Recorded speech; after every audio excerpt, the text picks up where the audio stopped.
My cousin was protected from scandal twice, until the truth finally burned us all. I used to think my cousin Ethan could get away with anything. He was the golden one in our family. Top grades, scholarships, the kind of charm that made professors adore him and girls trust him instantly. And of course he had my uncle, his father, sitting in a powerful position at one of the state's top universities. But golden boys have shadows, and Ethan's was darker than anyone wanted to admit.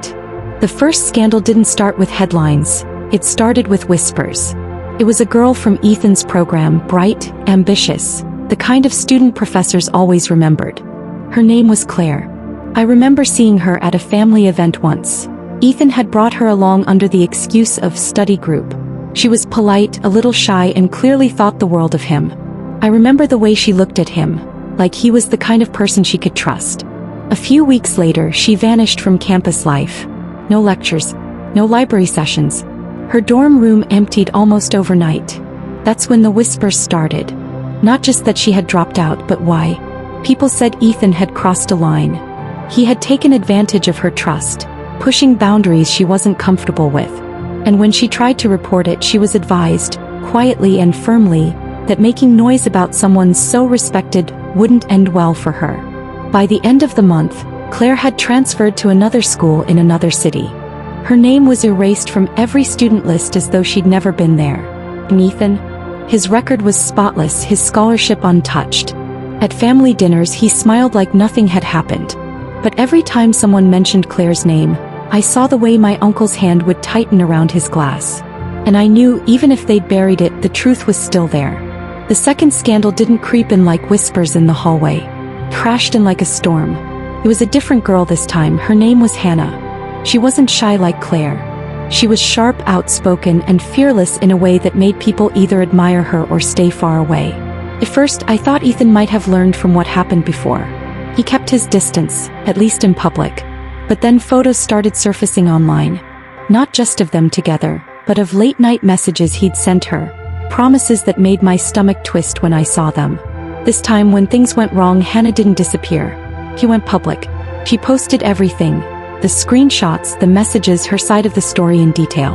And she tagged the university's official page. It spread like wildfire. By the end of the week, every student on campus had seen it. And this time my uncle couldn't make it disappear quietly. Meetings were held, protests began on campus, and Hannah refused every offer to stay quiet. She said if the university wouldn't act, she'd take it outside their walls. At our next family dinner, Ethan didn't show up. And my uncle looked like he'd aged 10 years in a week. The family dinner that week felt like sitting in a pressure cooker. Everyone was there except Ethan. My uncle showed up late, his face tight, jaw clenched, a man who looked like he hadn't slept in days. He didn't greet anyone, just sat at the head of the table, and for a moment no one dared speak. Then my aunt finally broke the silence. "Is it true?" Her voice shook, not with disbelief, but with the kind of anger that had been simmering quietly for years. My uncle's eyes flicked to her, sharp and defensive. "He's being targeted," he said flatly. "It's a smear campaign. These things get blown out of proportion." But nobody looked convinced anymore. Because this time there were receipts, undeniable, visible, and spreading online faster than he could control. My aunt's hand trembled as she set down her glass. "Do you even hear yourself? He's our son, but you can't keep protecting him from the consequences of his own actions. You've covered for him before, but now it's all out there. Everyone knows." My uncle's knuckles whitened around his fork. He didn't respond right away, but his silence was heavier than any denial. And that's when I realized, the golden boy wasn't the only one who had built his life on lies. My uncle's entire reputation, his career, his authority at the university, it was all built on keeping Ethan clean. And now it was crumbling. The news broke on a Wednesday morning.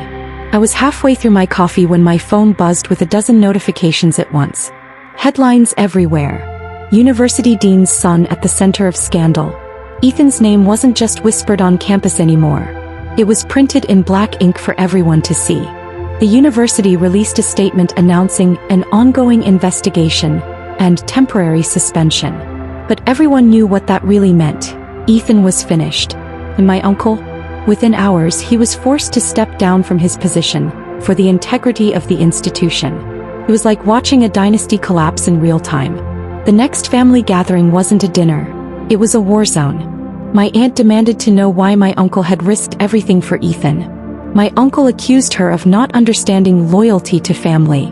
Ethan sat there silent, his perfect composure gone, staring at the floor as if the weight of everything was finally too heavy to ignore. The man who had always been untouchable was now completely exposed. And for the first time, nobody in the family could protect him. A week later, the story was still everywhere. More people were coming forward now. Names I didn't recognize, but stories that sounded painfully familiar. It wasn't just Ethan's downfall anymore. It was a tidal wave pulling my uncle, the university, and everyone who had ever looked the other way into the current. Every day, I'd check my phone half expecting to see another headline, another revelation. And every day, there it was, another piece of the Golden Boy's empire collapsing. Ethan didn't call. My uncle didn't either. The family group chat was silent for the first time in years. But I knew this wasn't over. Because scandals like this don't just fade away. They take everything with them until there's nothing left to protect. 2 months later, Ethan's name disappeared from the university's student registry. Officially, he had withdrawn voluntarily. Unofficially, no other school wanted him, not with the trail of stories that kept surfacing online. My uncle avoided the family, his career gone, his reputation in tatters. My aunt filed for separation, saying she was done protecting men who couldn't tell the truth if their lives depended on it. And Ethan? He left the city quietly, no farewell, no goodbyes. The golden boy who was once untouchable, now reduced to a shadow no one wanted to be associated with. At our last family gathering before everything fell apart completely, my aunt said something that stuck with me. We spend so much time trying to keep shame outside our door. We don't notice when it's already living inside. I realized then that covering for someone doesn't save them. It only teaches them that their actions have no consequences. Sometimes love means holding someone accountable, not shielding them from the truth. Protecting someone's reputation at the expense of their character will destroy both in the end. Thanks for watching. Don't forget to like, share, comment, and subscribe for more powerful stories.